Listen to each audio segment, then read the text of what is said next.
Number 5 की दुनिया की औद्योगिक शक्ति भारत बनी है, इसमें कोई डाउट है? मेरे विद्वान काबिल दोस्त, मैं भी अर्थशास्त्र का विद्यार्थी नहीं हूँ, फिजिक्स का, लेजर फिजिक्स का विद्यार्थी, और मेरे ख्याल से सुधांशु जी भी फिजिक्स, मैं इंजीनियरिंग का हूँ। इंजीनियरिंग अर्थशास्त्री तो है नहीं, इसलिए मैं इस दोष से इनको मुक्त करता हूं कि परचेस पावर पैरिटी इंडेक्स को ये क्या मानकर बैठे हैं, ये क्या कल्पना है इनकी। इसका अर्थ यह नहीं हुआ कि हिंदुस्तान के नागरिकों की क्रय शक्ति बढ़ गई सुधांशु त्रिवेदी जी। इसका अर्थ यह हुआ कि जीडीपी के कॉन्टेक्स्ट में, मैं सरल भाषा में समझाने की कोशिश करता हूं कि एक वस्तु अगर अमेरिका में किसी मूल्य में मिलती है तो उससे कम दाम में हिंदुस्तान में उसकी उपलब्धता है। इसका अर्थ यह नहीं हुआ कि हिंदुस्तान के नागरिकों को सबको वो उपलब्ध है। परचेस पावर पैरिटी इंडेक्स को एक बार फिर से अध्ययन कीजिएगा।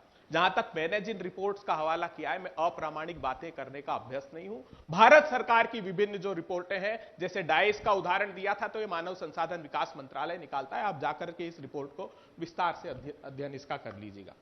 कांग्रेस पार्टी पर बड़ी बड़ी बातें की। देखिए, पहले तो उन्होंने कहा राहुल गांधी जी आंख मारते हैं। अरे आंख का फिसल जाना उतना दोषपूर्ण नहीं है जितना नीयत का फिसल जाना है। आपके भारत के संसाधनों पर नीयत फिसल गई है सुधांशु त्रिवेदी जी, वो सवाल आज देश आपके सम्मुख खड़ा कर रहा है। कांग्रेस पार्टी ने क्या किया? बड़ी बातें की। कांग्रेस पार्टी ने क्या किया तो बीते 10 वर्ष के उदाहरण उठाकर देख लीजिए कि कांग्रेस पार्टी ने क्या किया। कांग्रेस पार्टी ने 15 करोड़ हिंदुस्तान के आदिवासी भाइयों को जल जंगल जमीन में रहने का अधिकार दिया, forest right act 2006। Congress party ने हिंदुस्तान के 86 करोड़ लोगों को भोजन का अधिकार दिया। कांग्रेस पार्टी ने 15 करोड़ किसानों को उनकी भूमि का अधिकार दिया, जिस अधिकार से वो 100 वर्षों से वंचित थे। भट्टा परसोल की राहुल गांधी जी ने जो पदयात्रा निकाली थी, उसका परिणाम था। कांग्रेस पार्टी ने हिंदुस्तान के करोड़ों बच्चों को शिक्षा का अधिकार दिया। कांग्रेस पार्टी ने गुड गवर्नेंस के लिए सूचना का अधिकार दिया। आपने क्या किया?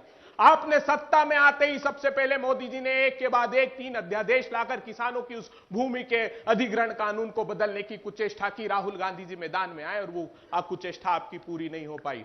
आपने क्या किया?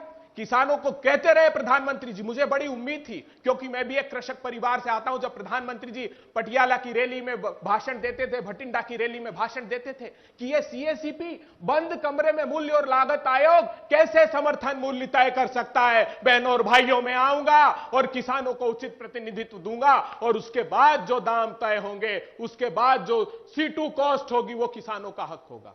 आते ही सुप्रीम कोर्ट में एक एफिडेविट फाइल किया फरवरी 2015 में और कहा कि अगर C2 दे दिया गया किसानों को स्वामीनाथन आयोग की रिपोर्ट के आधार पर तो यह मार्केट डिस्टॉर्ट हो जाएगा। अर्थात फिर मार्केट के लोगों के साथ खड़े हो गए। एक 3 काले कानून उसके बाद किसानों के खिलाफ आप लेकर आए। क्यों लेकर आए थे, आज देश को जानना जरूरी है। उसमें क्या प्रोविजन थे? तो एसेंशियल कमोडिटी एक्ट में यह प्रोविजन कर दिया था कि जो वैल्यू चेन पार्टिसिपेंट्स हैं, और कौन 4 वैल्यू चेन पार्टिसिपेंट सबसे बड़े हैं जानते हैं लोग? 2 तो गुजरात प्रांत से हैं और एक लालाराम है। देश सब जानता है। उनको असीमित मात्रा में भंडारण की अनुमति दे दी। और यह आरोप मैं नहीं लगा रहा हूं, यह लागत और मूल्य आयोग ने रबी की 2021 की रिपोर्ट में आरोप लगाया कि प्रधानमंत्री जो प्रिक्योरमेंट आप करते हो, जैसे दाल खरीदते हो, ऐसे समय बाजार में उतार देते हो जब फसलें आने वाली होती है और प्राइसेस क्रैश हो जाते हैं किसानों के। समर्थन मूल्य का कानून आज तक नहीं बनाया। और मैं प्रामाणिकता से कहता हूं, इस बार की जो रबी के समर्थन मूल्य प्रधानमंत्री जी ने जारी किए हैं,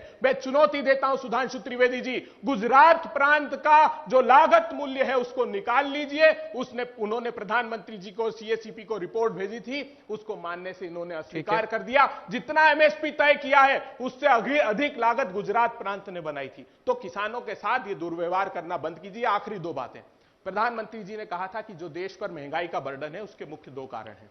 एक तो कहा था कि हम जो ऑयल इंपोर्ट करते हैं, ईडेबल ऑयल, उसकी वजह से होता है, और एक फ्यूल की वजह से होता है। प्रधानमंत्री जी ये बताइए, आपने 2016 से आग्रह किया किसानों से कि ऑयल सीड्स अच्छे पैदा कीजिए, हम खाद्य तेल पर निर्भर नहीं रहना चाहते।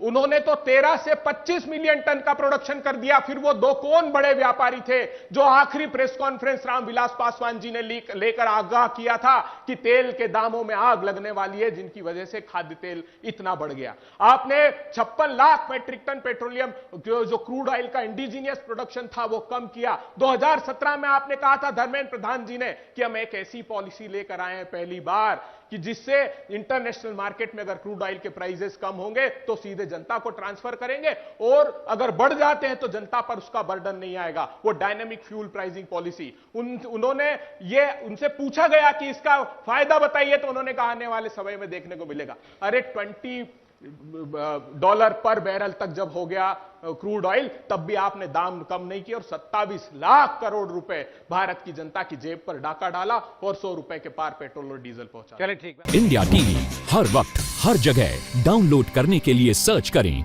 India TV news Google play store या ऐप स्टोर पर।